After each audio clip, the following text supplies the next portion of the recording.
ಒಬ್ಬ ಪ್ರೆಸಿಡೆಂಟರ ಮಗ ಹಣವನ್ನು ಸಂಪಾದಿಸಲು ಹೇಗೆ ಜನರನ್ನು ಮೋಸ ಮಾಡುತ್ತಿದ್ದ ಮತ್ತು ಅವನಿಗೆ ಎದುರಾದ ವ್ಯಕ್ತಿ ತುಂಬಾ ಪ್ರಭಾವಶಾಲಿಯಾಗಿದ್ದ ಮತ್ತು ಅವರೆಲ್ಲರನ್ನು ಹೊಡೆದು ಅವರಿಗೆ ಹೇಗೆ ಬುದ್ಧಿ ಕಲಿಸುತ್ತಾನೆ. ಒಳ್ಳೆಯವರಿಗೆ ಸಹಾಯ ಮಾಡಲು ಯಾವಾಗಲೂ ಒಬ್ಬ ವ್ಯಕ್ತಿ ಇರುತ್ತಾನೆ ಎಂಬುದನ್ನು ಈ ಕಥೆಯಲ್ಲಿ ತೋರಿಸಲಾಗಿದೆ. ಈ ಚಿತ್ರದ ನಿರ್ದೇಶಕ ಡೇವಿಡ್ ಆಯರ್. ಈ ಚಿತ್ರದಲ್ಲಿ ಜೇಸನ್ ಸ್ಟ್ಯಾಥಮ್, ಎಮ್ಮಿ ರೇವರ ಲ್ಯಾಂಪ್ಮ್ಯಾನ್, ಬಾಬಿ ನೆಡೆರಿ ಮುಂತಾದವರು ಅಭಿನಯಿಸಿದ್ದಾರೆ. ಈ ಚಿತ್ರವು ಆಕ್ಷನ್ ಥ್ರಿಲ್ಲರ್ ಚಿತ್ರವಾಗಿದ್ದು ಈ ಚಿತ್ರದ IMDb ರೇಟಿಂಗ್ 6.4 ಮತ್ತು ರಾಟನ್ ಟೊಮೊಟೊದಲ್ಲಿ 71% ಸ್ಕೋರ್ ಮಾಡಿದೆ ಮತ್ತು 92% ಆಡಿಯನ್ಸ್ ಸ್ಕೋರ್. ಮೂವಿ ಸ್ಟಾರ್ಟಿಂಗ್ ನಲ್ಲಿ ನಾವು ಜೇನು ಸಾಕಣೆದಾರರಾಗಿದ್ದ ಅಮೆರಿಕದ ವ್ಯಕ್ತಿಯನ್ನು ನೋಡುತ್ತೇವೆ. ಜೇನುಹುಳುಗಳನ್ನು ಸಂಗ್ರಹಿಸುತ್ತಿದ್ದ ಅವನು ಜೇನು ಸಾಕಾಣಿಕೆ ಮಾಡುತ್ತಿದ್ದ. ಅವನ ಹೆಸರು ಆಡಮ್. ಅವರ ನೆರೆಹೊರೆಯವರು ವಯಸ್ಸಾದ ಮಹಿಳೆ ತನ್ನ ಕೆಲಸದಲ್ಲಿ ನಿರತರಾಗಿದ್ದರು. ಆದಾಮನು ಬಂದು ನಿನ್ನ ಹೊಲಗಳಿಂದ ನಾನು ಜೇನುಗೂಡುಗಳನ್ನು ತೆಗೆದಿದ್ದೇನೆ, ಅದರಿಂದ ನಾನು ಜೇನುತುಪ್ಪವನ್ನು ತೆಗೆಯುತ್ತೇನೆ ಎಂದು ಹೇಳುತ್ತಾನೆ. ಮತ್ತು ಹೌದು, ಈಗ ಬಹಳಷ್ಟು ಜೇನುನೊಣಗಳು ಇಲ್ಲಿಗೆ ಬರಲಿವೆ. ನಾನು ಹೊಲಗಳಲ್ಲಿ ಮಿಷನ್ಗಳನ್ನು ಹಾಕಿದ್ದೇನೆ. ವಯಸ್ಸಾದ ಮಹಿಳೆ ಉತ್ತರಿಸುತ್ತಾಳೆ, ನಿಮ್ಮ ಸಹಾಯಕ್ಕಾಗಿ ಧನ್ಯವಾದಗಳು ಮಗ. ಆಡಮ್ ಹೇಳುತ್ತಾನೆ, ಸರಿ, ಮತ್ತು ರಾತ್ರಿಯಲ್ಲಿ ನಾನು ನಿಮಗೆ ಜೇನುತುಪ್ಪವನ್ನು ನೀಡಲು ಬರುತ್ತೇನೆ ಮತ್ತು ನಿಮ್ಮ ಚಾರಿಟಿಯ ಕೆಲಸಗಳು ಒಳ್ಳೆಯದು. ನೀವು ಹಣ ನೀಡಿ ಜನರಿಗೆ ಸಹಾಯ ಮಾಡುವುದು ತುಂಬಾ ಒಳ್ಳೆಯದು. ನೀವು ಸಹೃದಯ ಮಹಿಳೆ. ಮುದುಕಿ ಹೇಳುತ್ತಾಳೆ, ತುಂಬಾ ಧನ್ಯವಾದಗಳು ಮಗ. ಇದರ ನಂತರ ಆಡಮ್ ತನ್ನ ಗ್ಯಾರೇಜ್ಗೆ ಬಂದು ಕೆಲಸ ಮಾಡಲು ಪ್ರಾರಂಭಿಸುತ್ತಾನೆ. ಅವನು ಜೇನುಗೂಡುಗಳಿಂದ ಜೇನುತುಪ್ಪವನ್ನು ತೆಗೆದುಕೊಳ್ಳಲು ಪ್ರಾರಂಭಿಸುತ್ತಾನೆ. ವಯಸ್ಸಾದ ಮಹಿಳೆ ಲ್ಯಾಪ್ಟಾಪ್ನಲ್ಲಿ ತನ್ನ ಕೆಲಸದಲ್ಲಿ ನಿರತಳಾಗಿದ್ದಳು. ಅಷ್ಟರಲ್ಲಿ ಆಕೆಗೆ ಕಂಪ್ಯೂಟರ್ ವೈರಸ್ ನೋಟಿಫಿಕೇಶನ್ ಬರುತ್ತದೆ. ಅದನ್ನು ಸರಿಪಡಿಸಲು ಅವಳು ಕಂಪನಿಯ ನೀಡಿದ ಸಂಖ್ಯೆಯನ್ನು ಸಂಪರ್ಕಿಸುತ್ತಾಳೆ. ನನ್ನ ಲ್ಯಾಪ್ಟಾಪ್ಗೆ ವೈರಸ್ ಪ್ರವೇಶಿಸಿದೆ ಎಂದು ಅವಳು ಹೇಳುತ್ತಾಳೆ. ನನಗೆ ಸಾಕಷ್ಟು ವಯಸ್ಸಾಗಿದೆ, ಹಾಗಾಗಿ ಈ ವಿಷಯಗಳ ಬಗ್ಗೆ ನನಗೆ ತಿಳಿದಿಲ್ಲ. ಇದರ ಮೇಲೆ ವರ್ಕರ್ನು ವೈರಸ್ ಅಪಾಯಕಾರಿ ಎಂದು ಹೇಳುತ್ತಾನೆ. ಇದು ನಿಮ್ಮ ಎಲ್ಲಾ ಡೇಟಾವನ್ನು ಕಳೆದುಕೊಳ್ಳಬಹುದು, ಆದರೆ ನಾವು ನಿಮಗೆ ಸಹಾಯ ಮಾಡುತ್ತೇವೆ. ನೀವು ಕೇವಲ ಅಪ್ಲಿಕೇಶನ್ ಅನ್ನು ಡೌನ್ಲೋಡ್ ಮಾಡಬೇಕು. ಈಗ ವೃದ್ಧೆ ಆಪ್ ಡೌನ್ಲೋಡ್ ಮಾಡುತ್ತಿದ್ದಂತೆ ವರ್ಕರ್ ಅವಳ ಸಂಪೂರ್ಣ ಸಿಸ್ಟಮ್ ಅನ್ನು ನಿಯಂತ್ರಿಸುತ್ತಾನೆ. ಈಗ ಅವನು ಮತ್ತು ಉಳಿದ ವರ್ಕರ್ಸ್ ಆ ವೃದ್ಧೆಯ ಖಾತೆಯಲ್ಲಿ $2 ಲಕ್ಷ ಇರುವುದನ್ನು ನೋಡುತ್ತಾರೆ. ಆದ್ದರಿಂದ ಈಗ ವರ್ಕರ್ $50,000 ಅನ್ನು ವೃದ್ಧೆಯ ಖಾತೆಗೆ ಕಳುಹಿಸುತ್ತಾನೆ. ಆಗ ಅವನು ಹೇಳಿದನು, ಮೇಡಮ್, ತಪ್ಪಾಗಿ ನಮ್ಮ ಹಣ ನಿಮ್ಮ ಖಾತೆಗೆ ಬಂದಿದೆ. ದಯವಿಟ್ಟು ಅದನ್ನು ಹಿಂತಿರುಗಿ, ಏಕೆಂದರೆ ನಮಗೆ ಇದು ತುಂಬಾ ಅಗತ್ಯವಿದೆ. ವಯಸ್ಸಾದ ಮಹಿಳೆ ಅದನ್ನು ನೋಡಿದಾಗ ಅವಳು ನಿಜವಾಗಿಯೂ $50,000 ಅನ್ನು ಹೊಂದಿದ್ದಳು. ಹಣವನ್ನು ವಾಪಸ್ ಕಳುಹಿಸಲು ಪಾಸ್ವರ್ಡ್ ಹಾಕುತ್ತಿದ್ದಂತೆ ಆ ಆಪ್ನಿಂದಾಗಿ ಆಕೆಯ ಸಂಪೂರ್ಣ ಸಿಸ್ಟಮ್ ಹ್ಯಾಕ್ ಆಗಿದೆ. ಆಕೆಯ ಲ್ಯಾಪ್ಟಾಪ್ ಕೂಡ ಸಂಪೂರ್ಣವಾಗಿ ಸ್ಥಗಿತಗೊಂಡಿದೆ. ವರ್ಕರ್ ಮತ್ತು ಅವನ ಇತರ ತಂಡವು ಖುಷಿಯನ್ನು ಆಚರಿಸಲು ಪ್ರಾರಂಭಿಸಿದಾಗ ಅವರು ವಯಸ್ಸಾದ ಮಹಿಳೆಯಿಂದ $2 ಲಕ್ಷ ಕದ್ದಿದ್ದಾರೆ. ಮುದುಕಿಯ ಲ್ಯಾಪ್ಟಾಪ್ ಆನ್ ಮಾಡಿದಾಗ ಅದು ಮೋಸ ಎಂದು ಬೇಸರವಾಯಿತು ಮತ್ತು ಎಲ್ಲಾ ಹಣವು ಖಾತೆಯಿಂದ ಕಣ್ಮರೆಯಾಗಿದೆ. ಆಗ ಆಕೆಯ ಫೋನ್ಗೆ ಬ್ಯಾಂಕ್ನಿಂದ ನಿಮ್ಮ ಖಾತೆ ವಂಚನೆಯಾಗಿದೆ ಎಂಬ ಸಂದೇಶ ಬರುತ್ತದೆ. ಈಗ ರಾತ್ರಿ ಆಡಮ್ ಜೇನು ಕೊಡಲು ಮುದುಕಿಯ ಮನೆಗೆ ಬಂದ. ಏನೋ ತಪ್ಪಾಗಿದೆ ಎಂದು ಅವನು ಭಾವಿಸಿದನು. ಆದ್ದರಿಂದ ಅವನು ಮುಂದೆ ಹೋದನು. ಅಲ್ಲಿ ಮುದುಕಿಯ ಮಗಳು ಎಮ್ಮಾ ಪೊಲೀಸ್ ಅಧಿಕಾರಿಯಾಗಿದ್ದ ಅವನನ್ನು ಹಿಡಿದಳು. ಇದರ ನಡುವೆ ವಯಸ್ಸಾದ ಮಹಿಳೆ ಸಾವನ್ನಪ್ಪಿದ್ದಾಳೆಂದು ಅವರು ಕಂಡುಕೊಂಡರು. ಅದು ಎಮ್ಮಾಗೆ ದುಃಖವನ್ನುಂಟು ಮಾಡುತ್ತದೆ. ಆದರೆ ಆಡಮ್ ನನ್ನ ತಾಯಿಯನ್ನು ಕೊಂದಿದ್ದಾನೆ ಎಂದು ಅವಳು ಅನುಮಾನಿಸಿದಳು. ಅವಳು ಹೊರಗೆ ಬಂದಾಗ ಅವಳ ಜೊತೆಗಾರರು ಆಡಮ್ ಒಳ್ಳೆಯ ವ್ಯಕ್ತಿ ಎಂದು ಹೇಳುತ್ತಾರೆ. ಅವನು ನಿನ್ನ ಅಮ್ಮನನ್ನು ಸಾಯಿಸಿಲ್ಲ, ಅವರು ತಾವಾಗಿಯೇ ತಮ್ಮ ಜೀವವನ್ನು ಕಳೆದುಕೊಂಡಿರಬೇಕು. ಎಮ್ಮಾ ಹೇಳುವಂತೆ ನನ್ನ ತಾಯಿ ಯಾವಾಗಲೂ ಇತರರಿಗಾಗಿ ಬದುಕುತ್ತಾಳೆ, ಅವರು ತಾವಾಗಿಯೇ ತಮ್ಮ ಜೀವವನ್ನು ಕೊನೆಗೊಳಿಸಲು ಸಾಧ್ಯವಿಲ್ಲ. ಆಡಮ್ ತನ್ನ ಕೈಯಲ್ಲಿ ಚಾಕು ಇದ್ದ ಕಾರಣ ಅವಳನ್ನು ಕೊಂದಿದ್ದಾನೆ. ಆಗ ಅವಳು ಆಡಮ್ ಬಳಿ ಬಂದು, ನೀನು ನನ್ನ ಅಮ್ಮನ ಮನೆಗೆ ಯಾಕೆ ಬಂದೆ ಎಂದು ಕೇಳುತ್ತಾಳೆ. ನಾನು ಜೇನುಕುರುಬನಾಗಿರುವ ಕಾರಣ ಜೇನುತುಪ್ಪ ಕೊಡಲು ಬಂದಿದ್ದೇನೆ ಎನ್ನುತ್ತಾರೆ. ಈಗ ಎಮ್ಮಾ ಹೊಲಗಳಿಗೆ ಬಂದಾಗ ಜೇನುನೊಣಗಳ ಮಿಷನ್ಗಳು ಬಿದ್ದಿರುವುದನ್ನು ನೋಡುತ್ತಾಳೆ. ಲ್ಯಾಪ್ಟಾಪ್ನಲ್ಲಿ ಪರಿಶೀಲಿಸಿದಾಗ ಕಳೆದು ಹೋದ ಹಣದ ಬಗ್ಗೆ ಅವಳು ಕಂಡುಕೊಳ್ಳುತ್ತಾಳೆ. ಆದುದರಿಂದ ಆಡಮ್ ನಿರಪರಾಧಿ ಎಂದು ಅವಳು ಅರ್ಥ ಮಾಡಿಕೊಳ್ಳುತ್ತಾಳೆ. ಮರುದಿನ ಅವಳು ಆಡಮ್ ಬಳಿಗೆ ಹೋಗುತ್ತಾಳೆ ಮತ್ತು ನಾನು ನಿನ್ನನ್ನು ಅನುಮಾನಿಸಿದೆ ಎಂದು ಕ್ಷಮೆಯಾಚಿಸುತ್ತಾಳೆ. ತೊಂದರೆ ಇಲ್ಲ ಎನ್ನುತ್ತಾರೆ. ಎಮ್ಮಾ ಅವನನ್ನು ತನ್ನ ಮನೆಗೆ ಕರೆತಂದು ಕೇಳುತ್ತಾಳೆ ಮತ್ತು ಅವಳೊಂದಿಗೆ ಹಣ ವಂಚನೆಯಾಗಿದೆ ಎಂದು ತಾಯಿ ನಿಮಗೆ ಹೇಳಿದ್ದಾರಾ? ಆ ಹಣ ಚಾರಿಟಿಯಿಂದ ಬಂದಿದ್ದು, ಅದನ್ನು ನನ್ನ ತಾಯಿ ಹಣ ಸೇರಿಸಿ ಸಂಗ್ರಹಿಸಿದ್ದರು. ಒಮಾ ಎಂಬ ಕಂಪನಿಯು ಅವರಿಗೆ ಸ್ಕ್ಯಾಮ್ ಮಾಡಿರುವುದನ್ನು ನನ್ನ ತಂಡವು ಕಂಡುಹಿಡಿದಿದೆ. ಜನರನ್ನು ವಂಚಿಸುವ, ಅವರ ಹಣವನ್ನು ಲೂಟಿ ಮಾಡುವ ಇಂತಹ ಇನ್ನೂ ಅನೇಕ ಕಂಪನಿಗಳಿವೆ. ಇವೆಲ್ಲವೂ ಆನ್ಲೈನ್ ಸ್ಕ್ಯಾಮ್ ಕಂಪನಿಗಳು. ಆಡಮ್ ಹೇಳುತ್ತಾರೆ, ಇಲ್ಲ, ಅವರು ನನಗೆ ಹಾಗೆ ಏನನ್ನೂ ಹೇಳಲಿಲ್ಲ. ಆದರೆ ಹೌದು, ನಿಮ್ಮ ತಾಯಿ ತುಂಬಾ ಒಳ್ಳೆಯ ಮಹಿಳೆ, ಅವಳಿಂದಾಗಿ ಲೋಕದಲ್ಲಿ ಇನ್ನೂ ಒಳ್ಳೆಯತನ ಉಳಿದಿತ್ತು. ನಂತರ ಅವರು ರಹಸ್ಯ ಸರ್ವಿಸ್ಗೆ ಕರೆ ಮಾಡುತ್ತಾರೆ ಮತ್ತು ವೃದ್ಧೆಯೊಂದಿಗೆ ಸ್ಕ್ಯಾಮ್ದ ಬಗ್ಗೆ ಎಲ್ಲವನ್ನೂ ಹೇಳುತ್ತಾರೆ ಮತ್ತು ಆ ಕಂಪನಿಯ ಬಗ್ಗೆ ತಿಳಿದುಕೊಳ್ಳಲು ಪ್ರಯತ್ನಿಸುತ್ತಾನೆ. ಆಗ ಸೇವಾ ಅಧಿಕಾರಿಗಳು ಆ ಕಂಪನಿಯ ಓಮಾದ ವಿಳಾಸವನ್ನು ನೀಡುತ್ತಾರೆ. ಮರುದಿನ ಆಡಮ್ ಕಂಪನಿಯ ಕಟ್ಟಡವನ್ನು ತಲುಪಿದರು. ಸೆಕ್ಯೂರಿಟಿ ಗಾರ್ಡ್ರು ಅವನನ್ನು ತಡೆಯುತ್ತಾರೆ, ಅವನನ್ನು ಒಳಗೆ ಹೋಗಲು ಬಿಡುವುದಿಲ್ಲ. ನಂತರ ಇಬ್ಬರನ್ನು ಕೊಂದು ಇಡೀ ತಂಡ ಕುಳಿತಿದ್ದ ಜಾಗಕ್ಕೆ ಬರುತ್ತಾನೆ ಮತ್ತು ಈಗಲೂ ಅವರು ಜನರನ್ನು ವಂಚಿಸುತ್ತಿದ್ದರು. ಆಡಮ್ ಅಲ್ಲಿ ಪೆಟ್ರೋಲ್ ಇಟ್ಟುಕೊಂಡು ನನ್ನ ಮಾತು ಕೇಳಲು ಎಲ್ಲರಿಗೂ ಹೇಳುತ್ತಾನೆ, ಆದರೆ ಯಾರೂ ಅವನತ್ತ ಗಮನ ಹರಿಸುವುದಿಲ್ಲ. ಅದರ ಮೇಲೆ ಅವನು ಒಬ್ಬ ಮನುಷ್ಯನನ್ನು ಹಿಡಿದು ಅವನನ್ನು ತುಂಬಾ ಹೊಡೆಯುತ್ತಾನೆ ಮತ್ತು ಎಲ್ಲರಿಗೂ ಹೇಳಲು ಪ್ರಾರಂಭಿಸಿದನು, ಭವಿಷ್ಯದಲ್ಲಿ ನೀವು ಈ ಸ್ಥಳಕ್ಕೆ ಬರುವುದಿಲ್ಲ ಅಥವಾ ನೀವು ಜನರನ್ನು ಮೋಸಗೊಳಿಸುವುದಿಲ್ಲ ಎಂದು ಹೇಳಿ. ಎಲ್ಲರೂ ತುಂಬಾ ಹೆದರಿದ್ದರಿಂದ ಹೀಗೆ ಹೇಳತೊಡಗಿದರು. ಆಗ ಆಡಮ್ ಎಲ್ಲೆಂದರಲ್ಲಿ ಪೆಟ್ರೋಲ್ ಸುರಿಯಲು ಪ್ರಾರಂಭಿಸುತ್ತಾನೆ. ಮತ್ತು ಈಗ ಮುದುಕಿಯನ್ನು ಕಾಲ್ ಮಾಡಿದ ಅದೇ ವರ್ಕರ್ ಗೂಂಡಾಗಳೊಂದಿಗೆ ಬರುತ್ತಾನೆ. ಆಗ ಆಡಮ್ ಯೋಚಿಸದೆ ಅವರನ್ನು ಹೊಡೆಯಲು ಪ್ರಾರಂಭಿಸುತ್ತಾನೆ. ಆಮೇಲೆ ಎಲ್ಲೆಂದರಲ್ಲಿ ಬಾಂಬ್ ಇಟ್ಟು ವರ್ಕರ್ನಿಗೆ ನಾಚಿಕೆಯಾಗಬೇಕು ಎನ್ನುತ್ತಾನೆ. ನೀವು ಅಮಾಯಕರೊಂದಿಗೆ ಮೋಸ ಮಾಡುತ್ತಿದ್ದೀರಿ, ಆದರೆ ಇಂದಿನ ನಂತರ ಅಂತಹದ್ದೇನೂ ಇಲ್ಲಿ ನಡೆಯುವುದಿಲ್ಲ ಎಂದು ಹೇಳಿ ಇಲ್ಲಿಂದ ಹೊರಟು ಹೋದರು. ಇದಾದ ನಂತರ ವರ್ಕರ್ನು ಹೊರಡುತ್ತಾನೆ. ಅವರು ಹೊರಡುತ್ತಿದ್ದಂತೆ ಕಟ್ಟಡಗಳಲ್ಲಿ ಇಟ್ಟಿದ್ದ ಎಲ್ಲಾ ಬಾಂಬ್ಗಳು ಸ್ಫೋಟಗೊಳ್ಳಲು ಪ್ರಾರಂಭಿಸಿದವು. ಇಡೀ ಕಟ್ಟಡವು ಬಾಂಬ್ಗಳಿಂದ ಸ್ಫೋಟಗೊಳ್ಳುತ್ತದೆ. ಅಂದರೆ ಈ ಕಂಪನಿಯು ನಾಶವಾಯಿತು. ಈಗ ವರ್ಕರ್ನು ಈ ಕಂಪನಿಯ ಏಜೆಂಟ್ ಆಗಿದ್ದ ತನ್ನ ಮುಖ್ಯಸ್ಥ ಮ್ಯಾಟ್ಗೆ ಇದನ್ನೆಲ್ಲ ಹೇಳುತ್ತಾನೆ. ಇದೆಲ್ಲವನ್ನು ಕೇಳಿದ ಮ್ಯಾಟ್ ನಮ್ಮ ಇಡೀ ಕಟ್ಟಡವನ್ನು ಸ್ಫೋಟದಿಂದ ಹೇಗೆ ಸ್ಫೋಟಿಸಿದನು ಎಂದು ಹೇಳುತ್ತಾರೆ. ಅವನು ಇದನ್ನು ಹೇಗೆ ಮಾಡಿದನು? ಆಗ ವರ್ಕರ್ನು ಮನುಷ್ಯ ತುಂಬಾ ಅಪಾಯಕಾರಿ ಎಂದು ಹೇಳುತ್ತಾನೆ. ನಾವು ಅವನನ್ನು ಮೋಸಗೊಳಿಸಿದ್ದೇವೆ ಎಂದು ನಾನು ಭಾವಿಸುತ್ತೇನೆ. ಅವನು ಸೇಡು ತೀರಿಸಿಕೊಳ್ಳಲು ಬಂದಿರಬೇಕು. ಮ್ಯಾಟ್ ಹೇಳುತ್ತಾರೆ, ಆದರೆ ನಾವು ವಯಸ್ಸಾದ ಜನರಿಗೆ ಮಾತ್ರ ಸ್ಕ್ಯಾಮ್ ಮಾಡಿದ್ದೇವೆ. ಅವನು ಚಿಕ್ಕವನಾಗಿದ್ದನು. ಅದೇನೇ ಇರಲಿ ಹೇಳು, ಇಷ್ಟು ದೊಡ್ಡ ಟೀಮ್ ಇದ್ದಾಗ ಅವನು ಒಬ್ಬನೇ ಇದ್ದದ್ದು ಅವರೆಲ್ಲರಿಗೂ ಏನಾಯಿತು? ನಂತರ ವರ್ಕರ್ನು ತಾನು ಸ್ಫೋಟದಲ್ಲಿ ಎಲ್ಲರನ್ನೂ ಸ್ಫೋಟಿಸಿದೆ ಎಂದು ಹೇಳುತ್ತಾನೆ.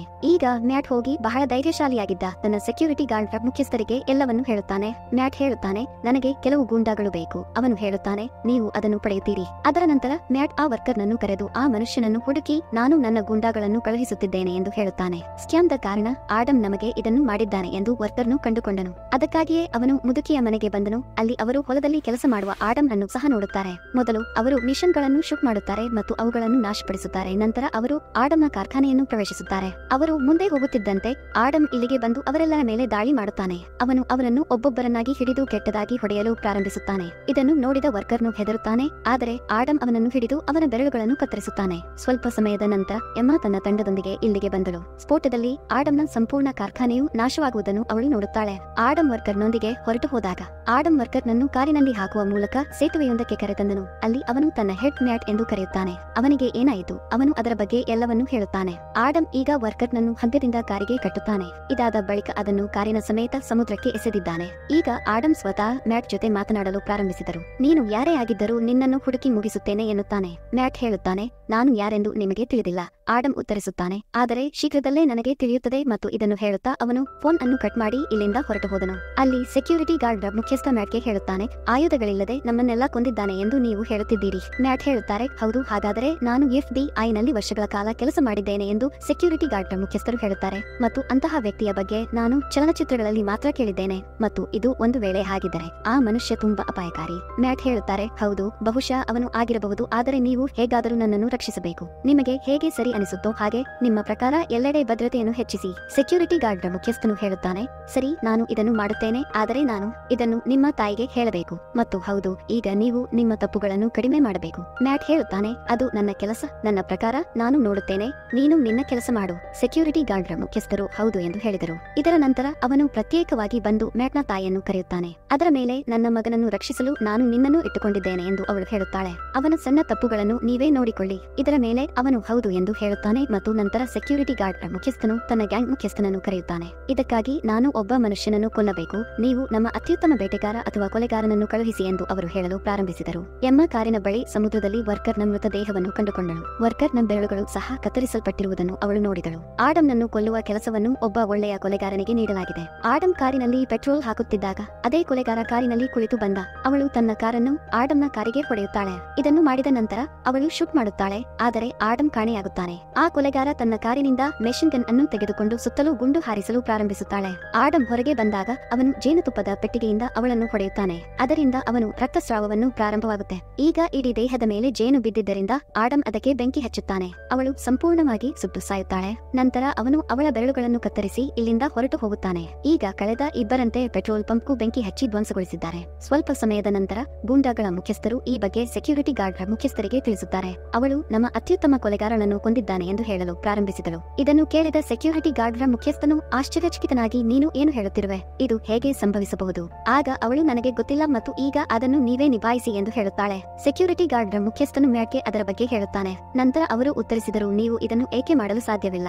ಸೆಕ್ಯೂರಿಟಿ ಗಾರ್ಡ್ ಮುಖ್ಯಸ್ಥರು, ನೀವು ಚಿಂತಿಸಬೇಡಿ, ಇದೆಲ್ಲವನ್ನು ನಾನು ನಿಭಾಯಿಸುತ್ತೇನೆ. ಎಮ್ಮ ತನ್ನ ಸಹಚರರೊಂದಿಗೆ ಪೆಟ್ರೋಲ್ ಪಂಪ್ಗೆ ಬರುತ್ತಾಳೆ. ಅಲ್ಲಿ ಎಲ್ಲವೂ ನಾಶವಾಯಿತು. ಈ ರೀತಿ ಮೆಷಿನ್ ಗನ್ ಹಿಡಿದು ಯಾರೂ ತಿರುಗಾಡಲು ಸಾಧ್ಯವಿಲ್ಲ ಎಂದು ಎಮ್ಮ ತನ್ನ ಜೊತೆಗಾರನಿಗೆ ಹೇಳುತ್ತಾಳೆ. ಇದರ ಹಿಂದೆ ಖಂಡಿತ ದೊಡ್ಡ ಕೈವಾಡವಿದೆ. ಹಾಗಾಗಿ ಈ ಬಗ್ಗೆ ನಮ್ಮ ಸೀನಿಯರ್ ಒಂದಿಗೆ ಮಾತನಾಡಬೇಕು. ಸೆಕ್ಯೂರಿಟಿ ಗಾರ್ಡ್ ಮುಖ್ಯಸ್ಥನು ಆಡಮ್ನನ್ನು ದಾರಿಯಿಂದ ತೆಗೆದುಹಾಕಲು ಬಹಳಷ್ಟು ಗೂಂಡಾಗಳನ್ನು ನೇಮಿಸುತ್ತಾನೆ. ಈ ಬಾರಿ ನಾವು ಜೇನು ಸಾಕಣೆದಾರರನ್ನು ಭೇಟಿಯಾಗಿದ್ದೇವೆ ಎಂದು ಹೆಡ್ ಎಲ್ಲರಿಗೂ ಹೇಳುತ್ತಾನೆ. ಇದರಲ್ಲಿ ನೀವೆಲ್ಲರೂ ಅವನೊಂದಿಗೆ ಹೋರಾಡಿ ಅವನನ್ನು ಮುಗಿಸಬೇಕು. ಅವನು ಎಲ್ಲರಿಗೂ ಆಡಮ್ನ ಚಿತ್ರ ಮತ್ತು ಅವನ ಬಗ್ಗೆ ಇತರ ಮಾಹಿತಿಯನ್ನು ನೀಡುತ್ತಾನೆ. ಆಡಮ್ ಈಗ ಕಾರ್ಖಾನೆಗೆ ಬಂದನು. ತೆರೆದನು. ಅವನು ಕತ್ತರಿಸಿದ ಬೆರಳುಗಳ ಸಹಾಯದಿಂದ ಅವನು ಲಾಕ್ ತೆರೆಯಲು ಪ್ರಯತ್ನಿಸುತ್ತಾನೆ. ಜನರ ಬೆರಳುಗಳನ್ನು ಕತ್ತರಿಸಿ ಅವರ ಬೆರಳುಗಳನ್ನು ಸಂಗ್ರಹಿಸಲು ಇದೇ ಕಾರಣ. ಅವನು ಒಳಗೆ ಬಂದು ಓಮಾ ಕಂಪನಿಗೆ ಸಂಬಂಧಿಸಿದ ಕಂಪನಿಗಳು ಮತ್ತು ಅವುಗಳ ಮುಖ್ಯಸ್ಥ ಕಂಪನಿಯ ಬಗ್ಗೆ ತಿಳಿದುಕೊಳ್ಳುತ್ತಾನೆ. ನಂತರ ಅವನು ಹೆಚ್ಚು ಮುಖ್ಯವಾದ ಮಾಹಿತಿಯನ್ನು ತೆಗೆದುಕೊಂಡು ಹೋಗುತ್ತಾನೆ. ಅಲ್ಲಿ ಎಮ್ಮಾ ಮತ್ತು ಅವಳ ಜೊತೆಗಾರ ತಮ್ಮ ಸೀನಿಯರ್ FBI ಅಧಿಕಾರಿಯ ಬಳಿಗೆ ಬರುತ್ತಾರೆ. ನಮ್ಮ ಪ್ರದೇಶದಲ್ಲಿ ಒಬ್ಬ ವ್ಯಕ್ತಿಯು ಇಡೀ ಕಂಪನಿಯನ್ನು ಮತ್ತು ಅದರ ವರ್ಕರ್ಗಳನ್ನು ನಾಶಪಡಿಸಿದ್ದಾನೆ ಎಂದು ಎಮ್ಮಾ ಹೇಳುತ್ತಾಳೆ. ಅವನು ಇನ್ನೂ ಅನೇಕ ಜನರನ್ನು ಕೊಂದಿದ್ದಾನೆ. ಅವರು ಈಗ ಓಮಾ ಕಂಪನಿಗೆ ಸಂಬಂಧಿಸಿದ ಇತರ ಕಂಪನಿಗಳ ಹಿಂದೆ ಹೋಗಿದ್ದಾರೆ. ಅವರಿಗೂ ಹಾಗೆಯೇ ಮಾಡುತ್ತಾನೆ. ಅವನನ್ನು ತಡೆಯಲು ನಮಗೆ ಕೆಲವು ಸೈನಿಕರು ಬೇಕು. ಅದಕ್ಕಾಗಿ ಅವನು ಒಪ್ಪುತ್ತಾನೆ. ಮ್ಯಾಟ್ನ ಜೊತೆಗಾರನಾಗಿದ್ದ ಓಮಾ ಕಂಪನಿಯ ಎರಡನೇ ಕಂಪನಿಯ ಸೀನಿಯರ್ ವ್ಯಕ್ತಿ ಜನರಿಗೆ ಮೋಸವನ್ನು ಕಲಿಸುತ್ತಿದ್ದನು. ಅವನ ತಂಡ ಕೆಲಸದಲ್ಲಿ ಮಗ್ನವಾಗಿತ್ತು. ಆಗ ಮೂರನೇ ಕಂಪನಿಯ ಅಧಿಕಾರಿ ಇಲ್ಲಿಗೆ ಬಂದು ನಾವು ಈ ಸ್ಥಳವನ್ನು ಖಾಲಿ ಮಾಡಬೇಕು ಎಂದು ಹೇಳುತ್ತಾರೆ, ಏಕೆಂದರೆ ಅದು ಅಪಾಯಕಾರಿಯಾಗಬಹುದು. ಈಗ ಮ್ಯಾಟ್ನ ಸಹಚರ ಇದನ್ನು ಮಾಡಲು ನಿರಾಕರಿಸಿದಾಗ ಅಧಿಕಾರಿ ಅವನನ್ನು ತನ್ನೊಂದಿಗೆ ಕರೆದೊಯ್ದನು. ಅವನು ಅವನನ್ನು ಮ್ಯಾಟ್ನೊಂದಿಗೆ ಮಾತನಾಡುವಂತೆ ಮಾಡುತ್ತಾನೆ. ಆಗ ಮ್ಯಾಟ್ ತನ್ನ ಸಹಚರನಿಗೆ, ಹೌದು, ಆ ಸ್ಥಳವನ್ನು ಬೇಗನೆ ಖಾಲಿ ಮಾಡು, ಇದು ನನ್ನ ಆದೇಶ ಎಂದು ಹೇಳುತ್ತಾನೆ. ಅಲ್ಲಿ ಎಲ್ಲಾ ಅಧಿಕಾರಿಗಳು ಆಡಮ್ ಅನ್ನು ಕೊನೆಗೊಳಿಸುವ ಬಗ್ಗೆ ಮಾತನಾಡುತ್ತಿದ್ದಾಗ ನಂತರ ಆಡಮ್ ಇಲ್ಲಿಗೆ ಬಂದು ನನ್ನ ತೂಕ 83 kg ಎಂದು ನನ್ನ ಮಾಹಿತಿಯಲ್ಲಿ ನೀವು ಬರೆದಿದ್ದೀರಿ ಎಂದು ಹೇಳುತ್ತಾರೆ. ಆದರೆ ನನ್ನ ನಿಜವಾದ ತೂಕ 78 kg. ಇದನ್ನು ಕೇಳಿ ಅಧಿಕಾರಿಗಳೆಲ್ಲ ಬೆಚ್ಚಿಬಿದ್ದರು, ಏಕೆಂದರೆ ನಾವು ಹುಡುಕುತ್ತಿರುವುದು ಇವರೇ ಎಂದು ಅವರಿಗೆ ತಿಳಿದಿತ್ತು. ಅವರು ಅವನನ್ನು ಹಿಡಿಯಲು ಅವನ ಮೇಲೆ ದಾಳಿ ಮಾಡುತ್ತಾರೆ, ಆದರೆ ಯಾರೂ ಅವನನ್ನು ಕಂಟ್ರೋಲ್ ಮಾಡಲು ಸಾಧ್ಯವಾಗಲಿಲ್ಲ. ಅವನು ಎಲ್ಲರನ್ನೂ ಎತ್ತಿಕೊಂಡು ಹೊಡೆಯಲು ಪ್ರಾರಂಭಿಸುತ್ತಾನೆ. ಅವನು ಬಹುತೇಕ ಎಲ್ಲರನ್ನೂ ಪ್ರಜ್ಞೆ ತಪ್ಪಿಸಿದನು. ಅವರು ಒಬ್ಬ ಅಧಿಕಾರಿಯನ್ನು ಉಳಿಯಲು ಬಿಟ್ಟರು. ನಂತರ ಅವನು ಮೇಲಕ್ಕೆ ಹೋಗುತ್ತಾನೆ. ಅಲ್ಲಿ ಮ್ಯಾಟ್ನ ಸಹಚರನು ತನ್ನ ವರ್ಕರ್ರೊಂದಿಗೆ ಓಡಿ ಹೋಗಲು ತಯಾರಿ ನಡೆಸುತ್ತಿದ್ದನು. ಇದರ ನಡುವೆ ಆಡಮ್ ಇಲ್ಲಿಗೆ ಬಂದು ನಿಮಗೆ 2 ನಿಮಿಷಗಳಿವೆ ಎಂದು ಹೇಳಿದರು. ನೀವು ಇಲ್ಲಿಂದ ಹೋಗದಿದ್ದರೆ ನಿಮ್ಮನ್ನು ಕೊಲ್ಲಲಾಗುತ್ತದೆ. ಆದರೆ ಯಾರಾದರೂ ಹೋದರೆ ಅವರ ಕೆಲಸವೂ ಕಳೆದು ಹೋಗುತ್ತದೆ ಎಂದು ಮ್ಯಾಟ್ ಅವರ ಜೊತೆಗಾರ ಹೇಳುತ್ತಾರೆ. ಆಡಮ್ನಿಂದ ಹೊಡೆದ ಅಧಿಕಾರಿಗಳು ಜಾಗೃತರಾಗಿದ್ದರು ಮತ್ತು ಈಗ ಅವರು ಆಡಮ್ನನ್ನು ಹಿಡಿಯಲು ಬಂದಿದ್ದಾರೆ. ಅವರು ಎಲ್ಲಿ ಬೇಕಲ್ಲಿ ಗುಂಡು ಹಾರಿಸುತ್ತಾರೆ. ಆದರೆ ಆಡಮ್ ಒಬ್ಬ ವ್ಯಕ್ತಿಯನ್ನು ಹಿಡಿದು ಮುಂದೆ ಸಾಗುತ್ತಾನೆ. ಗುಂಡುಗಳು ಅವನಿಗೆ ತಗುಲಿದಾಗ ಅವನಿಗೆ ಅವಕಾಶ ಸಿಕ್ಕಿತು ಮತ್ತು ಹೊರಟು ಹೋಗುತ್ತಾನೆ. ಕೆಲವು ಅಧಿಕಾರಿಗಳು ಅವನನ್ನು ಹಿಂಬಾಲಿಸುತ್ತಾರೆ. ಆದರೆ ಆಡಮ್ ಎಲ್ಲರನ್ನೂ ಒಬ್ಬೊಬ್ಬರಾಗಿ ಕೊಂದು ಪ್ರಜ್ಞೆ ತಪ್ಪಿಸುತ್ತಾನೆ. ಉಳಿದ ಅಧಿಕಾರಿಗಳು ಲಿಫ್ಟ್ನಲ್ಲಿ ಆಡಮ್ಗಾಗಿ ಹುಡುಕಲು ಪ್ರಾರಂಭಿಸಿದರು. ಅವರು ಗುಂಡುಗಳನ್ನು ಹಾರಿಸಿದರು. ಆದರೆ ಆಡಮ್ ಅವರ ಮೇಲೆ ಲಿಫ್ಟ್ ಎಸೆದು ಎಲ್ಲರನ್ನೂ ಕೊಲ್ಲುತ್ತಾನೆ. ನಂತರ ಅವನು ಮ್ಯಾಟ್ನ ಸಹಚರನ ಬಳಿಗೆ ಬರುತ್ತಾನೆ ಮತ್ತು ಅವನನ್ನು ಕೆಟ್ಟದಾಗಿ ಹೊಡೆಯಲು ಪ್ರಾರಂಭಿಸುತ್ತಾನೆ. ನೀವು ಯಾರಿಗಾಗಿ ಕೆಲಸ ಮಾಡುತ್ತೀರಿ ಎಂದು ಹೇಳಲು, ನೀವು ಅಷ್ಟೊಂದು ಹಣವನ್ನು ಮಾಡಿದ್ದೀರಿ ಎಂದು ಅವನು ಹೇಳುತ್ತಾನೆ. ಆದರೆ ಅವನು ಏನನ್ನೂ ಹೇಳುವುದಿಲ್ಲ. ಆಡಮ್ ಅವನನ್ನು ತುಂಬಾ ಹೊಡೆಯುತ್ತಾನೆ. ಆಗ ಆತನಿಗೆ ಮುದುಕಿಯ ಚಿತ್ರವನ್ನು ತೋರಿಸಿ, ನೀನು ಕೂಡ ಈ ಮುದುಕಿಯನ್ನು ವಂಚಿಸಿದೀಯಾ ಎಂದು ಹೇಳುತ್ತಾನೆ. ಅವಳು ತನ್ನ ಜೀವವನ್ನು ತೆಗೆದುಕೊಂಡಳು ಮತ್ತು ಈಗ ನೀವು ಯಾರಿಗಾಗಿ ಕೆಲಸ ಮಾಡುತ್ತೀರಿ ಎಂದು ಹೇಳದಿದ್ದರೆ ಮೊದಲು ನಿಮ್ಮನ್ನು ಕೊಲ್ಲಲಾಗುತ್ತದೆ. ಆಗ ನಾನು ಅವನ ಚಿತ್ರವನ್ನು ತೋರಿಸಬಲ್ಲೆ ಎನ್ನುತ್ತಾನೆ. ಹೀಗೆ ಹೇಳುತ್ತಾ ಕಂಪ್ಯೂಟರ್ನಲ್ಲಿ ಮ್ಯಾಟ್ನ ಚಿತ್ರವನ್ನು ಆಡಮ್ಗೆ ತೋರಿಸಿ ಅವನು ತುಂಬಾ ಅಪಾಯಕಾರಿ ಎಂದು ಹೇಳುತ್ತಾನೆ. ಜೇನು ತೆಗೆಯಲು ನಾವು ಜೇನುನೊಣಗಳ ರಾಣಿಯನ್ನು ಸಹ ಎದುರಿಸುತ್ತೇವೆ ಎಂದು ಆಡಮ್ ಹೇಳುತ್ತಾರೆ. ಅವಳು ತುಂಬಾ ಅಪಾಯಕಾರಿ, ಆದರೆ ನಾನು ಅವಳನ್ನು ಬಿಡುವುದಿಲ್ಲ. ಅಷ್ಟರಲ್ಲಿ ಎಮ್ಮಾ ಮತ್ತು ಅವಳ ಜೊತೆಗಾರ ಇಲ್ಲಿಗೆ ಬರುತ್ತಾರೆ. ಅವರನ್ನು ನೋಡಿದ ಆಡಮ್ ಪಕ್ಕಕ್ಕೆ ಹೋಗಿ ಅಡಗಿಕೊಳ್ಳುತ್ತಾನೆ. ತನ್ನ ತಾಯಿಯ ಸಾವಿಗೆ ನಾನೇ ಕಾರಣ ಎಂದು ಅವಳ ಮುಂದೆ ಬರದೆ ಎಮ್ಮಾಗೆ ಹೇಳುತ್ತಾನೆ. ಹೀಗೆ ಹೇಳುತ್ತಾ ಇಲ್ಲಿಂದ ಓಡತೊಡಗಿದ. ಎಮ್ಮಾಳ ಓಡನಾಡಿ ಅಧಿಕಾರಿ ಅವನನ್ನು ಹಿಡಿಯುತ್ತಾನೆ. ಈಗ ಆಡಮ್ ಕೂಡ ಅವನನ್ನು ಹಿಡಿದನು, ಆದರೆ ಅವನನ್ನು ಹೊಡೆಯದೆ ಅಲ್ಲಿಂದ ಓಡಿ ಹೋದನು. ಸ್ವಲ್ಪ ಸಮಯದ ನಂತರ ಎಮ್ಮಾ ಮತ್ತು ಅವಳ ಜೊತೆಗಾರ ಇಡೀ ಸ್ಥಳವನ್ನು ಹುಡುಕಲು ಪ್ರಾರಂಭಿಸುತ್ತಾರೆ. ಮತ್ತೊಂದೆಡೆ ಮ್ಯಾಟ್ ಮತ್ತು ಸೆಕ್ಯೂರಿಟಿ ಗಾರ್ಡ್ ಮುಖ್ಯಸ್ಥರು ಪಾರ್ಟಿಯಲ್ಲಿದ್ದರು. ಅಲ್ಲಿ ಸೆಕ್ಯೂರಿಟಿ ಗಾರ್ಡ್ ಹೆಡ್ಗೆ ಕರೆ ಬಂತು. ನಂತರ ಕರೆದ ನಂತರ ಅವನು ಮ್ಯಾಟ್ನೊಂದಿಗೆ ಹೊರಬಂದನು. ಈಗ ನಾವು ಎಲ್ಲವನ್ನೂ ನಿಮ್ಮ ತಾಯಿಗೆ ಹೇಳಬೇಕಾಗಿದೆ, ಏಕೆಂದರೆ ಅಧಿಕಾರಿಗಳು ನಿಮ್ಮ ಕಂಪನಿಯನ್ನು ಸ್ವಾಧೀನಪಡಿಸಿಕೊಂಡಿದ್ದಾರೆ. ಮ್ಯಾಟ್ ತನ್ನ ತಾಯಿಗೆ ಕರೆ ಮಾಡಿ, ನನ್ನ ಕಂಪನಿಯಲ್ಲಿ ಸ್ವಲ್ಪ ಸಮಸ್ಯೆ ಇದೆ ಎಂದು ಹೇಳುತ್ತಾನೆ. ಇದರಲ್ಲಿ ನನಗೆ ನಿಮ್ಮ ಸಹಾಯ ಬೇಕು. ಅವನ ತಾಯಿ ಹೇಳುತ್ತಾಳೆ, ಸರಿ, ನನಗೆ ಎಲ್ಲಾ ಮಾಹಿತಿಯನ್ನು ಕೊಡು, ನಾನು ಎಲ್ಲವನ್ನೂ ನಿಭಾಯಿಸುತ್ತೇನೆ. ಈಗ ಮ್ಯಾಟ್ ಅವರ ತಾಯಿ ಅಮೆರಿಕದ ಅಧ್ಯಕ್ಷರು ಎಂದು ಕಂಡುಬಂದಿದೆ. ಆಡಮ್ ಇದನ್ನೆಲ್ಲಾ ಮಾಡುತ್ತಿದ್ದಾನೆ ಎಂದು ಎಮ್ಮಾ ಕಂಡುಕೊಂಡಳು. ಆದ್ದರಿಂದ ಅವಳು ತನ್ನ ಒಡನಾಡಿಗೆ ಹೇಳುತ್ತಾಳೆ, ಈಗ ಆಡಮ್ ಮ್ಯಾಟ್ ಅನ್ನು ಕೊನೆಗೊಳಿಸಲು ಹೋಗುತ್ತಾನೆ, ಏಕೆಂದರೆ ಅವನು ಈ ಎಲ್ಲಾ ಕಂಪನಿಗಳನ್ನು ನಡೆಸುತ್ತಿದ್ದಾನೆ. ಡ್ಯಾನ್ಫೋರ್ಡ್ ಹೆಸರಿನ ಎಲ್ಲಾ ಸ್ಕ್ಯಾಮ್ ಕಂಪನಿಗಳ ಹಿಂದೆ ದೊಡ್ಡ ಕಂಪನಿ ಇದೆ. ಅವಳು ಈ ಎಲ್ಲಾ ಮಾಹಿತಿಯನ್ನು FBI ಅಧಿಕಾರಿಗೆ ನೀಡುತ್ತಾಳೆ. ಈ ಕಂಪನಿಯು ಮ್ಯಾಟ್ ಮತ್ತು ಅವನ ತಾಯಿಗೆ ಸೇರಿದೆ ಎಂದು ಅವರು ಹೇಳುತ್ತಾರೆ. ಮ್ಯಾಟ್ನ ತಾಯಿ ತನ್ನ ಮಗನನ್ನು ತಪ್ಪು ಕೆಲಸಗಳಲ್ಲಿ ಬೆಂಬಲಿಸುತ್ತಾಳೆ, ಆದರೆ ತನ್ನ ಮಗ ಅಮಾಯಕರನ್ನು ಹೇಗೆ ಲೂಟಿ ಮಾಡುತ್ತಾನೆಂದು ಅವಳಿಗೆ ತಿಳಿದಿಲ್ಲ. ವಾಸ್ತವವಾಗಿ ಡ್ಯಾನ್ಫೋಲ್ಡ್ ಸಾಫ್ಟ್ವೇರ್ ತುಂಬಾ ಪ್ರಬಲವಾಗಿದೆ. ಅದರ ಮೂಲಕ ಅವನು ವಯಸ್ಸಾದ ಜನರ ಎಲ್ಲಾ ಹಣವನ್ನು ಲೂಟಿ ಮಾಡುತ್ತಾನೆ ಮತ್ತು ಈ ಮಾಹಿತಿಯು ನಮ್ಮ ಮೂವರಿಗೆ ಮಾತ್ರ ತಿಳಿದಿದೆ. ಆಗ FBI ಅಧಿಕಾರಿ ಓಕೆ, ಮತ್ತು ಈ ಮಾಹಿತಿ ಈಗ ಇಲ್ಲಿಂದ ಹೋಗಬಾರದು ಎಂದು ಹೇಳುತ್ತಾರೆ, ಏಕೆಂದರೆ ಭವಿಷ್ಯದಲ್ಲಿ ನಾನು ಎಲ್ಲವನ್ನೂ ನಿಭಾಯಿಸುತ್ತೇನೆ. ಈಗ ಆಡಮ್ ಮ್ಯಾಟ್ ಮತ್ತು ಅವನ ತಾಯಿಯನ್ನು ಕೊಲ್ಲಲು ಹೋಗುತ್ತಾನೆ ಎಂದು ಎಮ್ಮಾ ಹೇಳುತ್ತಾಳೆ. ನಿಸ್ಸಂಶಯವಾಗಿ ನಾವು ಈ ವಿಷಯವನ್ನು ನೋಡಿಕೊಳ್ಳಬೇಕು. ಈ ಬಗ್ಗೆ FBI ಅಧಿಕಾರಿ ನೀವು ಅವನನ್ನು ತಡೆಯಲು ಬಯಸುವಷ್ಟು ಸೈನಿಕರನ್ನು ಕರೆದುಕೊಂಡು ಹೋಗಬಹುದು ಎಂದು ಹೇಳುತ್ತಾರೆ. ಮುಂದೆ ಏನು ಮಾಡಬೇಕೆಂದು ನಿಮಗೆ ತಿಳಿದಿದೆ. ಮರುದಿನ ಎಮ್ಮಾ ಮತ್ತು ಅವಳ ಸಹಚರರು ವೈಟ್ ಹೌಸ್ ಭದ್ರತೆಯನ್ನು ನಿರ್ವಹಿಸಲು ಪ್ರಾರಂಭಿಸುತ್ತಾರೆ. ಅಲ್ಲಿ ವೈಟ್ ಹೌಸ್ನಲ್ಲಿ ಸೆಕ್ಯೂರಿಟಿ ಗಾರ್ಡ್ ಮುಖ್ಯಸ್ಥರು ಮತ್ತೊಂದು ಅಪಾಯಕಾರಿ ಕೊಲೆಗಾರನನ್ನು ಕರೆದಿದ್ದಾರೆ. ನಾನು ಇರುವಾಗ ನಿನಗೆ ಏನೂ ಆಗದು ಎಂದು ಸೆಕ್ಯೂರಿಟಿ ಗಾರ್ಡ್ ಮುಖ್ಯಸ್ಥನಿಗೆ ಹೇಳುತ್ತಾನೆ. ಸ್ವಲ್ಪ ಸಮಯದ ನಂತರ ಮ್ಯಾಟ್ ಅವರ ತಾಯಿ ಕೂಡ ಬಂದು ಸೆಕ್ಯೂರಿಟಿ ಗಾರ್ಡ್ ಮುಖ್ಯಸ್ಥರನ್ನು ಭೇಟಿಯಾದರು ಮತ್ತು ಕಾರುಗಳನ್ನು ಚೆನ್ನಾಗಿ ಪರಿಶೀಲಿಸಿದ ನಂತರ ಅವರನ್ನು ಒಳಗೆ ಕಳುಹಿಸಲಾಯಿತು. ಆದರೆ ಟ್ರಕ್ನ ಸರದಿ ಬಂದಾಗ ಆಡಮ್ ಗಟರ್ ಅನ್ನು ತೆರೆದು ಟ್ರಕ್ ಅಡಿಯಲ್ಲಿ ನೇತಾಡುತ್ತಾನೆ.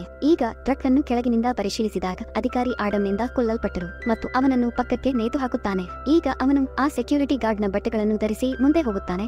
ಅವನು ಉಳಿದ ಸೆಕ್ಯೂರಿಟಿ ಗಾರ್ಡ್ರನ್ನು ಸೇರುತ್ತಾನೆ. ನಂತರ ಅವನು ಕಾರಿನಲ್ಲಿ ಬಾಂಬ್ ಹಾಕುತ್ತಾನೆ. ಸೆಕ್ಯೂರಿಟಿ ಗಾರ್ಡ್ರ ಬಟ್ಟೆಗಳನ್ನು ತೆಗೆದು ಮತ್ತೆ ತನ್ನ ಸೂಟ್ ಧರಿಸುತ್ತಾನೆ. ಇದರ ನಂತರ ಅವರು ಪಾರ್ಟಿ ನಡೆಯುತ್ತಿದ್ದ ವೈಟ್ ಹೌಸ್ ಅನ್ನು ಪ್ರವೇಶಿಸುತ್ತಾರೆ ಮತ್ತು ಅವನು ಇಲ್ಲಿ ಸೆಕ್ಯೂರಿಟಿ ಗಾರ್ಡ್ರ ಹೆಡ್ ಅನ್ನು ನೋಡುತ್ತಾನೆ. ಆದರೆ ಎಮ್ಮಾಳ ಕಣ್ಣುಗಳು ಅವನ ಮೇಲೆ ಬೀಳುತ್ತವೆ. ಆದ್ದರಿಂದ ಎಲ್ಲಾ ಅಧಿಕಾರಿಗಳು ಅವನ ಹಿಂದೆ ಬೀಳುತ್ತಾರೆ. ಕೊಲೆಗಾರ ಕೂಡ ಅವನನ್ನು ಹಿಡಿಯಲು ತಯಾರಿ ನಡೆಸುತ್ತಾನೆ ಮತ್ತು ಈಗ ಅವರೆಲ್ಲರೂ ಆಡಮ್ ಅನ್ನು ಹಿಡಿಯುತ್ತಾರೆ. ಇಲ್ಲಿ ಒಬ್ಬ ಕೊಲೆಗಾರನೂ ಇದ್ದನು. ಅವನು ಅವನನ್ನು ಕೊಲ್ಲಲು ಪ್ರಯತ್ನಿಸುತ್ತಾನೆ. ಮ್ಯಾಟ್ನ ತಾಯಿ ಅವನನ್ನು ಒಳಗೆ ಕರೆದೊಯ್ದು ನೀನು ಏನು ಮಾಡಿದೆ ಮತ್ತು ಈ ವ್ಯಕ್ತಿ ಯಾರು ಎಂದು ಹೇಳು ಎಂದು ಕೇಳುತ್ತಾಳೆ. ನಿನ್ನ ಸೆಕ್ಯೂರಿಟಿಯನ್ನು ನೀನು ಓಡಿಸಿದೆ ಎಂದು ಸೆಕ್ಯೂರಿಟಿ ಗಾರ್ಡ್ನ ಮುಖ್ಯಸ್ಥರು ನನಗೆ ಹೇಳುತ್ತಿದ್ದರು. ಇದನ್ನೆಲ್ಲ ಏನು ಮಾಡುತ್ತಿದ್ದೀರಿ ಹೇಳಿ, ಇಲ್ಲಿ ಏನು ನಡೆಯುತ್ತಿದೆ? ಅಷ್ಟರಲ್ಲಿ FBI ಅಧಿಕಾರಿಯು ಇಲ್ಲಿಗೆ ಬರುತ್ತಾರೆ. ನಿಮ್ಮ ಕಂಪನಿ ಡ್ಯಾನ್ಫೋರ್ಡ್ ಅಡಿಯಲ್ಲಿ ಎಲ್ಲಾ ಕಂಪನಿಗಳು ಅವರು ಜನರನ್ನು ವಂಚಿಸುತ್ತಿದ್ದಾರೆ ಮತ್ತು ಹಣವನ್ನು ಲೂಟಿ ಮಾಡುತ್ತಿದ್ದಾರೆ. ಇದನ್ನು ಕೇಳಿದ ಮ್ಯಾಟ್ನ ತಾಯಿ ಆಘಾತಕ್ಕೊಳಗಾಗುತ್ತಾಳೆ. ಅವಳು ತನ್ನ ಮಗನನ್ನು ಕೇಳುತ್ತಾಳೆ, ಹೇಳು ಮ್ಯಾಟ್, ಇದು ನಿಜವೇ? ನನಗೆ ಪ್ರತಿ ಬಾರಿಯೂ ಕೊಡುವುದು ನೀನು ಲೂಟಿ ಮಾಡುವ ಹಣವೇ? ಈ ಬಗ್ಗೆ ಮ್ಯಾಟ್ ಹೇಳುತ್ತಾರೆ, ಹೌದು, ಇದು ನಿಜ. ಈ ಎಲ್ಲಾ ಸ್ಕ್ಯಾಮ್ಗಳನ್ನು ನಮ್ಮ ಕಂಪನಿ ಡ್ಯಾನ್ಫೋರ್ಡ್ ಅಡಿಯಲ್ಲಿ ಆ ಕಂಪನಿಗಳು ಮಾಡುತ್ತವೆ.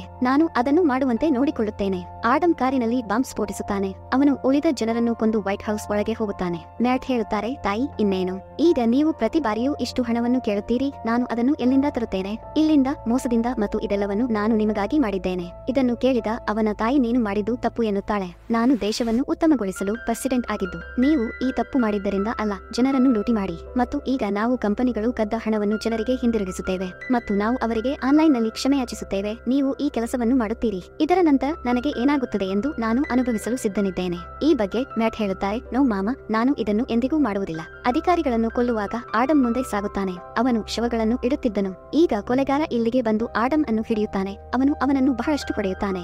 ಆದರೆ ಆಡಮ್ ಕೂಡ ಯಾರಿಗೂ ಕಡಿಮೆ ಇರಲಿಲ್ಲ. ಇಷ್ಟು ಜನರನ್ನು ತನ್ನ ಮುಂದೆ ನಿಲ್ಲಲು ಬಿಡಲಿಲ್ಲ ಎಂದರೆ ಅವನು ಏನು? ಅವನು ತಿರುಗಿ ಕೊಲೆಗಾರನ ಮೇಲೆ ದಾಳಿ ಮಾಡುತ್ತಾನೆ ಮತ್ತು ಅವನನ್ನು ಬಹಳಷ್ಟು ಹೊಡೆಯುತ್ತಾನೆ. ಅವನು ಅವನನ್ನು ತುಂಬಾ ಕೆಟ್ಟದಾಗಿ ಹೊಡೆದನು. ಅವನು ಅವನನ್ನು ಕೊಲ್ಲುತ್ತಾನೆ. ನಂತರ ಅವನು ಮುಂದೆ ಹೋಗಿ ಆಫೀಸನ್ನು ಓಪನ್ ಮಾಡ್ತಾನೆ. ಆಗ ಸೆಕ್ಯೂರಿಟಿ ಗಾರ್ಡ್ರ ಮುಖ್ಯಸ್ಥ ಬಂದು ನೀನು ಹೀಗೆ ಮಾಡಬೇಡ ಎನ್ನುತ್ತಾನೆ. ನಿನ್ನ ಜೀವ ಕಳೆದುಕೊಳ್ಳಬಹುದು. ನಾನು ಸಾವನ್ನು ಪ್ರೀತಿಸುತ್ತೇನೆ ಮತ್ತು ನೀವು ಅದನ್ನು ಮಾಡಬೇಕು ಎಂದು ಆಡಮ್ ಹೇಳುತ್ತಾರೆ. ಹೀಗೆ ಹೇಳುತ್ತಾ ಕೈ ಮುರಿಯುತ್ತಾನೆ. ತುಂಬಾ ಹೆದರಿದ ಮ್ಯಾಟ್ FBI ಅಧಿಕಾರಿಯ ಮೇಲೆ ಗುಂಡು ಹಾರಿಸುತ್ತಾನೆ. ಅಷ್ಟರಲ್ಲಿ ಆಡಮ್ ಕೂಡ ಬ್ಲಾಸ್ಟ್ ಮಾಡುತ್ತಾ ಒಳಗೆ ಹೋಗುತ್ತಾನೆ. ಅಲ್ಲಿ ಮ್ಯಾಟ್ ತನ್ನ ಪ್ರಾಣವನ್ನು ಉಳಿಸಲು ತನ್ನ ತಾಯಿಯನ್ನು ಹಿಡಿಯುತ್ತಾನೆ ಮತ್ತು ಅವಳ ಕಡೆಗೆ ಗನ್ ತೋರಿಸುತ್ತಾನೆ. ಎಮ್ಮಾ ಮತ್ತು ಅವಳ ಸಹಚರ ಕೂಡ ಇಲ್ಲಿಗೆ ಬಂದರು. ಆಡಮ್ ಮ್ಯಾಟ್ನ ಹೆಡ್ಗೆ ಗುಂಡು ಹಾರಿಸುತ್ತಾನೆ. ಹೀಗೆ ಮಾಡುತ್ತಾ ಹೊರಟು ಹೋದ. ಎಮ್ಮಾ ಅವನನ್ನು ನೋಡಿದಳು ಮತ್ತು ಅವನತ್ತ ಬಂದೂಕನ್ನು ತೋರಿಸಿದಳು. ಆಡಮ್ ಕೂಡ ಅವಳನ್ನು ನೋಡುತ್ತಾನೆ. ಆದರೆ ಎಮ್ಮಾ ಅವನಿಗೆ ಏನನ್ನು ಹೇಳುವುದಿಲ್ಲ ಮತ್ತು ಅವನು ಇಲ್ಲಿಂದ ಓಡಿ ಹೋಗುತ್ತಾನೆ. ಆಡಮ್ ಸಮುದ್ರಕ್ಕೆ ಬಂದು ತನ್ನ ಈಜುಡುಗೆಯನ್ನು ಧರಿಸುತ್ತಾನೆ. ಅಷ್ಟರಲ್ಲಿ ಆತನನ್ನು ಹಿಂಬಾಲಿಸುವಾಗ ಅಧಿಕಾರಿಗಳು ಇಲ್ಲಿಗೆ ಬರುತ್ತಾರೆ.